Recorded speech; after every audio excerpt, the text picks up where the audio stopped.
नमस्कार दोस्तों। हाल ही में एसएससी के द्वारा सिलेक्शन पोस्ट फेज 30 एग्जाम जो 24 जुलाई से 1 अगस्त को होने वाली थी, यह एग्जाम में बहुत से ऐसे मिसमैनेजमेंट की वजह से आज इतना सारा विवाद खड़ा हो गया है। यह एग्जाम में बहुत से छात्र, एक तो वो पहले से ही परेशान होते हैं कि मेरा क्वेश्चन एग्जाम में कैसा आएगा नहीं आएगा। एक तो पहले से ही परेशान होते हैं और उसके पास इतना सारा पैसा नहीं रहता है कि वो घर से वहां तक जा पहुंचे। वहां पर पहुंचने के बाद उन्हें यह पता चलता है कि एग्जाम रद्द हो चुका है। बहुत से छात्र क्लास के अंदर में थे, एक हॉल में एग्जाम चल रही थी और एक हॉल में वीडियो बन रहा था। वहाँ का जो इन्विजिलेटर था, इंस्टा पर जो लड़कियां होती थी, उन लोगों को इन्विजिलेटर बना दिया गया था।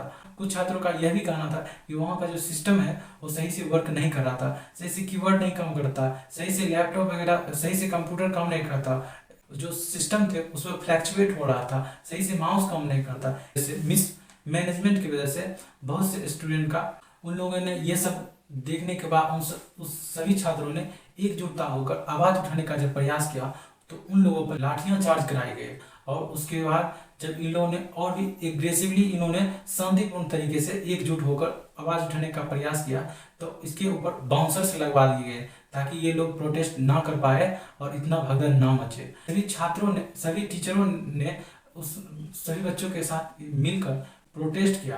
प्रोटेस्ट अभी भी चल रही है।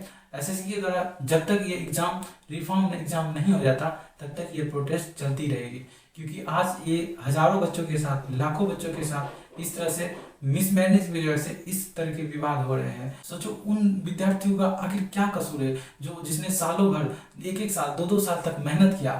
उन शिक्षकों के बारे में सोचो जो उसने चिल्ला कर क्लास में यह पढ़ाते हैं कि आर्टिकल 19 के ख में सभा करने की आज़ादी है। उसके बाद भी हम अपने हक की लड़ाई में जब लड़ने का प्रयास करते हैं तो हमें अपराधी घोषित किया जाता है। हमें अपने अधिकारों को मांगने के लिए मुझ पर डंडे चलाए जाते हैं। इस तरीके से हम लोगों पर जुल्म किया जा रहा है। यह जुल्म आखिर कब तक से है? यह जुल्म अब नहीं सहा जाएगा। हम लोग इस पर बहुत ही आवाज़ उठाएंगे, एग्रेसिवली आवाज़ उठाएंगे। अब सभी छात्रों से, सभी दोस्तों से और मैं उन शिक्षकों से भी कहना चाहूँगा कि आप जिस तरीके से बच्चों को आपने पढ़ाया है, ठीक उसी तरह से उसके हक के लिए भी जिस तरह से आप लड़ रहे हैं, ठीक उसी तरह से इस लड़ाई को जारी रखिए।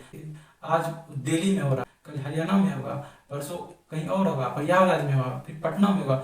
और इस तरह से बहुत सारे जगहों पर प्रोटेस्ट देखने को मिलेगी। तब एसएससी वालों को लगेगा कि हाँ, मुझे इस पर रिफॉर्म करना चाहिए।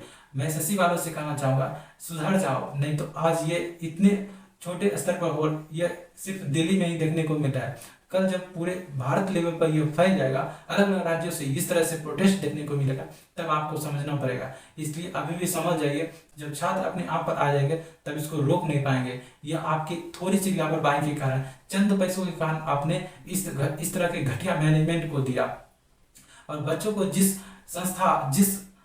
सेंटर पर एग्जाम लिया जाता था, कुछ छात्रों ने यह भी बताया है कि जहां पर एग्जाम कंडक्ट करवा रहा था वहां पर भैंस का तबेला था, उसके सेकंड फ्लोर पर एग्जाम लिया जाता था। बताओ, इस तरीके से घटिया कौन करता है? इस तरह से एग्जाम कहीं लिया जाता है? बताओ, आप लोग कमेंट करके बताओ।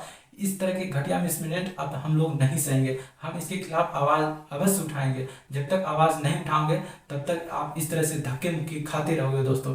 इसलिए आवाज़ उठाना आपका दायित्व बनता है। इस वीडियो को जितना से जितना ज़्यादा शेयर कर सको ताकि जितना लोगों को पता सके वो भी आप और भी इस तरीकों से एग्रेसिवली उठा सके।